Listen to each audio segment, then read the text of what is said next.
سلام دوستان، وقت بخیر. امروز با آموزش مونتاژ پنجره در خدمتتون هستیم.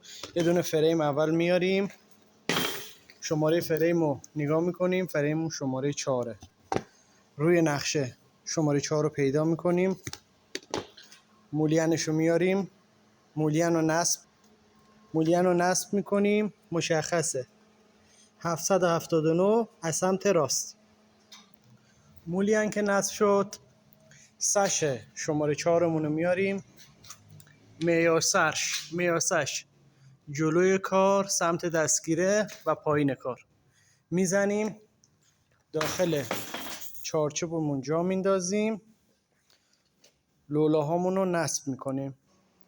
لولاها رو نصب کردیم.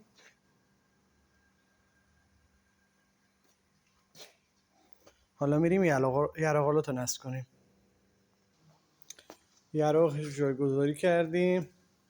یراق باید به همین اندازه فیکس باشه، کوچیک‌تر نباشه.